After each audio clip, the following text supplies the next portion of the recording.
Shalom, Bapak, Ibu, Saudara yang dikasihi Tuhan, selamat pagi. Kita akan memulai ibadah pada minggu pagi hari ini. Sebelum pelayan firman memasuki ruangan, Bapak, Ibu, Saudara, saya undang bangkit berdiri.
Tuhan, ada kesempatan yang indah dan baik bagi kita untuk mendengarkan bersama-sama sabda Allah.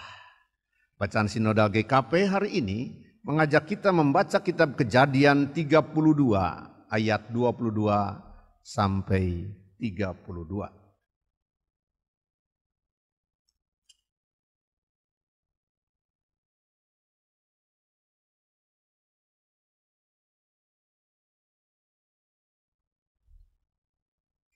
Mari saudara-saudara kita berdoa. Kami rindu menemukan sapaan Allah. Kami rindu mendengar sabda Allah kami. Urapi kami dengan Roh Kudus Tuhan saat ini ketika kesempatan itu ada pada kami bersama-sama. Supaya kami dapat mendengar dengan baik. Memelihara firman kebenaran itu dalam hati dan sepanjang hidup kami, Tuhan.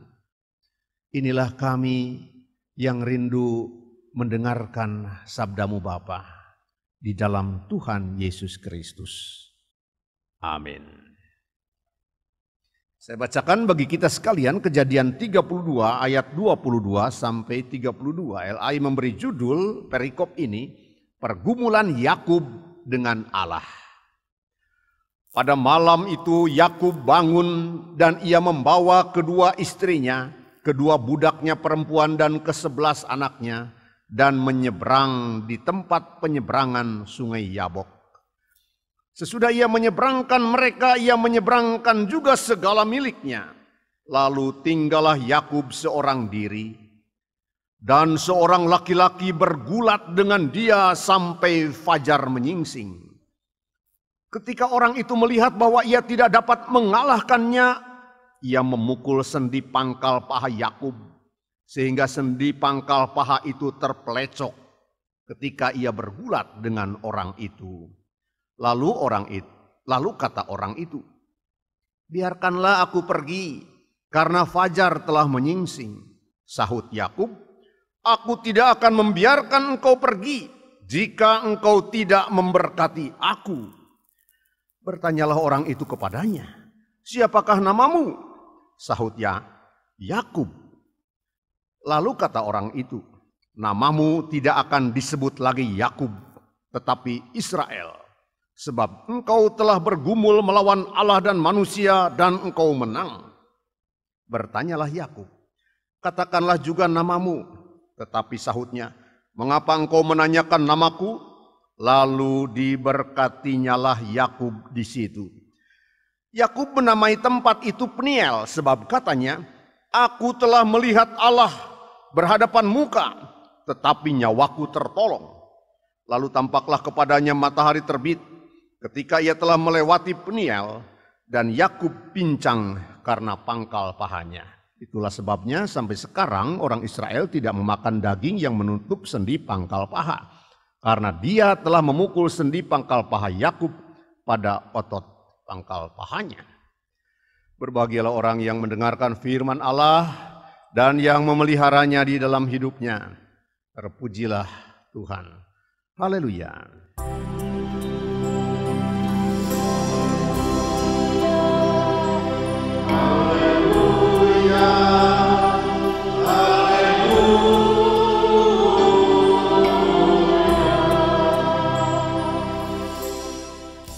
Selamat pagi, selamat minggu, salam sejahtera bagi kita, saudara-saudaraku.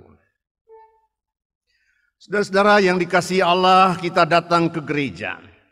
Antara lain dengan maksud, dengan harapan, supaya mendapatkan berkat Allah. Kita datang ke gereja dengan keyakinan bahwa kita akan dipelihara, dipimpin oleh rahmat Tuhan, supaya dapat menghadirkan diri terus ke depan menjadi pribadi yang makin berharga. Gitu ya Bapak Ibu Saudara. Kita datang ke gereja karena kita meyakini kita milik Allah. Dan milik Allah itu adalah pribadi-pribadi yang berharga.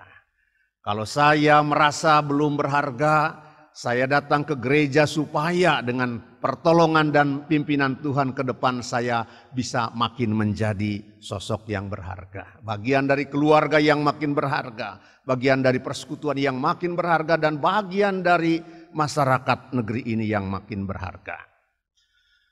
Saudara-saudaraku yang dikasihi Tuhan, berharga. Siapa yang tidak senang disebut berharga, tidak bangga memiliki yang berharga. Saudara, ada seorang ibu bercerita tentang keluarganya. Anak-anaknya ada 6 orang katanya. 5 anaknya di luar kota, sudah pada mapan Pak. Sudah bekerja, sudah menikah atau berkeluarga. Ada yang di Papua, ada yang di Jakarta, ada yang di Bogor, dan 2 orang di Bandung Pak. Dengan gembira dan bangga, ia menceritakan ke-5 anaknya. Syukur ada yang jadi guru, ada yang jadi perawat Pak, dan yang jadi perawat ini menikah dengan seorang dokter di rumah sakit swasta yang terkenal.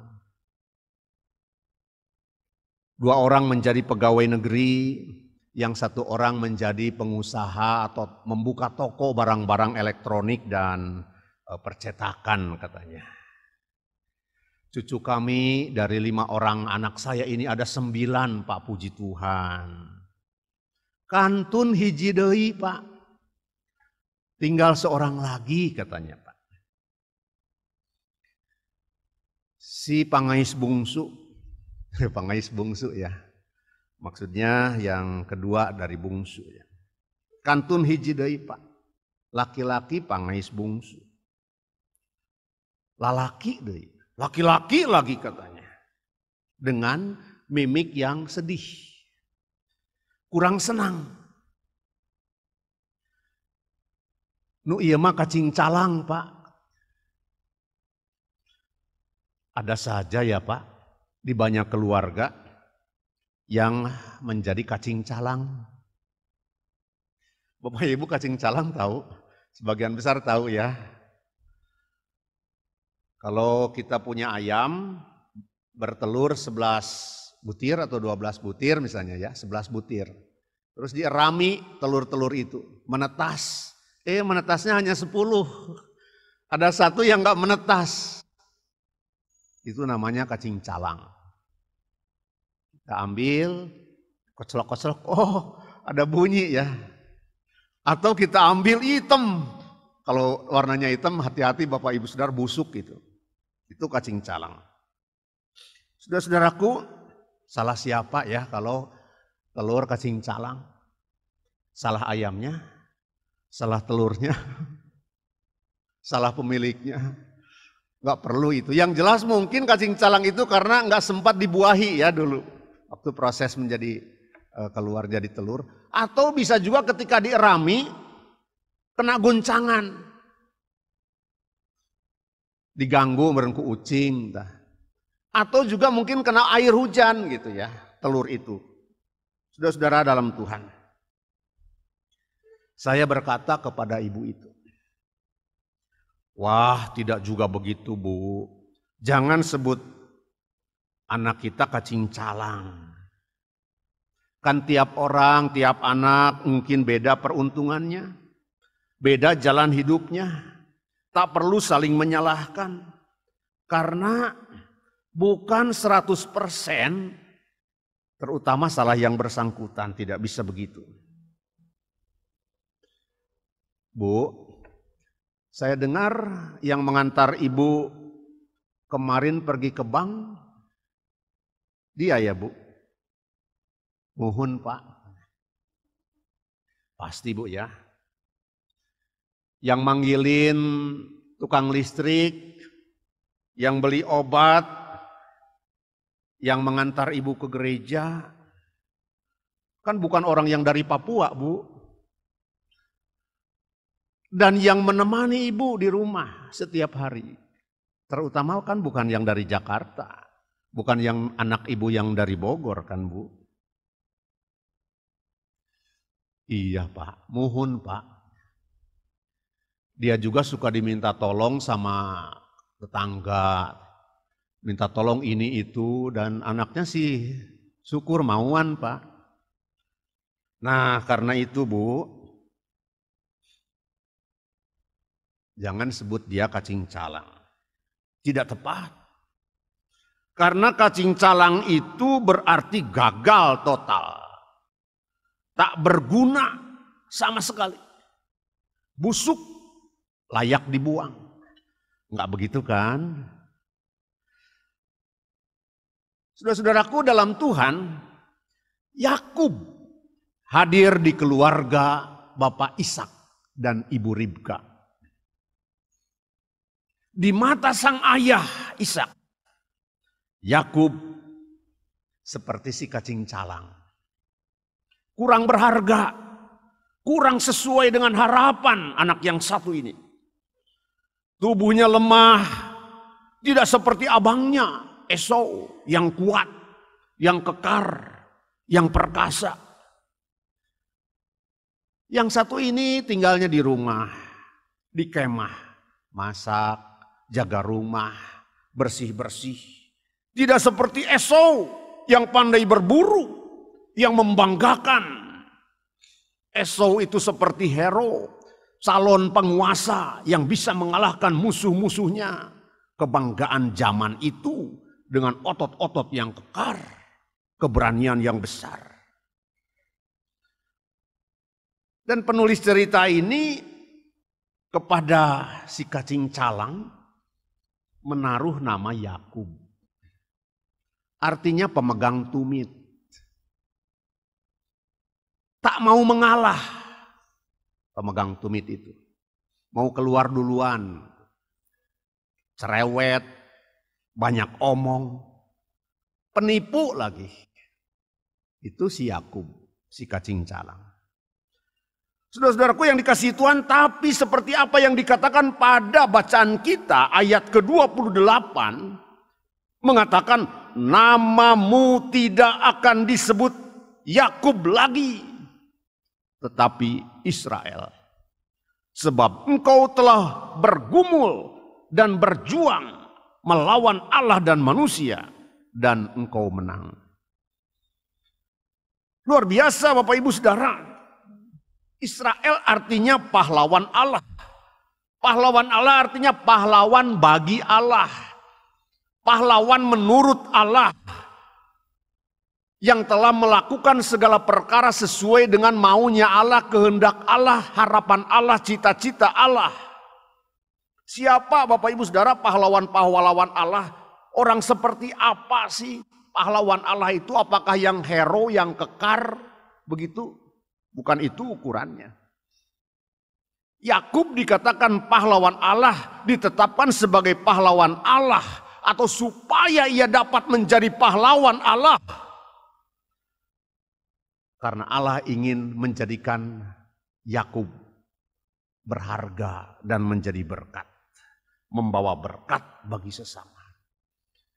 Namamu bukan Yakub, tetapi Israel. Bukan ujuk-ujuk atau bukan karena prestasi. Yakub memang sudah menjadi pahlawan Allah. Tapi supaya ingat, Yakub ingat.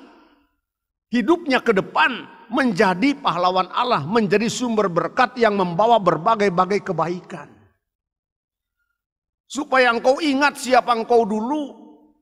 Yang melarikan diri dari kemarahan abangmu Esau. Tapi sekarang engkau sudah memiliki banyak harta, banyak kepemilikan. Tapi ingat, itu bukan tujuan utamamu. Tujuan utamamu adalah menjadi berkat. Bapak Ibu Saudara, Alkitab menceritakan bahwa Yakub menjadi cikal bakal 12 suku bangsa Israel. Kenapa bisa begitu? Kenapa si cacing calang itu bisa dikatakan sebagai pahlawan Allah? Saudara-saudaraku yang dikasihi Tuhan. Setelah dengan segala usaha dan upayanya, ia menerima tumpangan tangan berkat dari bapaknya Ishak. Yakub fisiknya tidak berubah. Tidak ujuk-ujuk otot-ototnya menjadi kuat. Tidak. Bahkan Yakub menjadi pelarian. Ia harus melarikan diri dari rumah. Melarikan diri dari rumah. Artinya apa Bapak Ibu Saudara? Yakub setelah mendapatkan tumpangan berkat dari bapaknya, berkat kesulungan itu, dipaksa, dituntun, diharuskan menjadi Yakub yang mandiri. Yakub yang ulet, yang tidak bergantung selamanya kepada orang lain. Yakub yang berjuang sendiri. Yakub yang terus berikhtiar. Yakub yang rajin. Yakub yang bukan menjadi anak mamah, anak mami. Saudara-saudara dalam Tuhan, Yakub yang berjumpa dengan Allah tapi tidak binasa. Bahkan tetap hidup dan menang. Saudara-saudara dalam Tuhan. Dengan terus berharap kepada Allah, dengan terus mempercayai berkat-berkat dan rahmat-rahmat Allah, dengan terus berupaya mengandalkan topangan dan pimpinan dari Allah. Itulah Yakub yang telah diberi tumpangan berkat kesulungan oleh bapaknya. Saudaraku, mendengar cerita ini bagaimana perasaan kita? Perasaan hati kita? Menjadi sedih atau gembira? Menurut saya harus dua-duanya. Mendengar kisah Yakub kita harus menjadi sedih, prihatin, tapi juga gembira. Sebab Yakub adalah kita. Sebab Yakub adalah saudara-saudara dan saya. Sebab Yakub adalah gereja. Saudaraku, dalam diri kita ada bibit-bibit dosa. Kita makhluk mulia milik Allah. Tapi karena dosa turunan dalam diri Adam dan Hawa, bibit kita sudah sedikit tercemar oleh bibit-bibit dosa. Jadi kitalah si pemegang tumit itu, kitalah si yang tak mau kalah itu, kitalah si lemah itu. Tapi si serakah itu kita. Kitalah si Yakub itu. Tapi kita juga pada saat yang sama bukan hanya sedih dan prihatin, harus gembira. Karena kitalah Israel baru itu. Kitalah si Yakub yang ditetapkan oleh Allah menjadi pahlawannya itu. Israel baru itu. Kitalah bahan gagal yang jadi berguna itu. Kitalah yang dalam segala kelemahan dan kekurangan merindu dan tetap berharap kepada berkat dan pertolongan dari Tuhan itu. Kitalah itu. Di situ kita harus gembira. Saudara-saudaraku yang di dalam Tuhan. Yakub adalah gereja. Kita senantiasa mendapatkan tumpangan tangan berkat setiap minggu pada ada kesempatan-kesempatan tertentu yang menegaskan bahwa perjalanan hidup kita ke depan akan terus disertai oleh Allah. Yang menegaskan bahwa perjuangan hidup kita ke depan memang tidak mudah. Seperti Yakub yang harus kabur melarikan diri keluar dari rumah. Yang harus menjadi ulet. Yang akan berhadapan dengan berbagai-bagai masalah. Tapi lalu yang akan menemukan keberhasilan. Seperti Yakub yang memiliki banyak kepemilikan pada akhirnya. Saudara-saudaraku yang dikasihi Tuhan. Lalu Yakub menjadi Israel, menjadi pahlawan Allah. Lalu kita pun gereja ditetapkan oleh Allah menjadi Israel baru. Pahlawan-pahlawan yang Allah, pahlawan-pahlawan Allah di dalam kehidupan kita pada saat ini. Di mana itu Pak? Di rumah saudara, di rumah kita, di dalam persekutuan kita, di tengah-tengah kehidupan berbangsa dan bermasyarakat kita. Di sanalah kita ditetapkan oleh Allah. Engkau adalah pahlawan Allah. Menjadi berkat. Saudara-saudaraku, iya tah.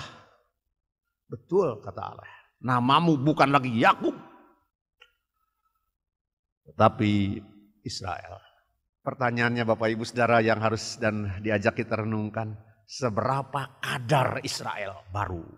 Kadar pahlawan Allah dalam diri kita saat ini. Itu panggilan bagi kita untuk berenung. Untuk berintrospeksi, untuk menilai diri kita sendiri. Dan berjuanglah ke depan, baharuilah hidup kita dengan keyakinan seperti Yakub. Yakub yang dari sejak awal meyakini bahwa Allah itu ada, bahwa Allah itu sumber berkat, maka aku akan terus berjuang dengan segala daya dan upaya dengan segala cara untuk mendapatkan dan meraih berkat itu. Itulah kita Bapak Ibu Saudara. Selamat berjuang, selamat berjalan ke depan menjadi pahlawan-pahlawan Allah. Tuhan memberkati. Amin.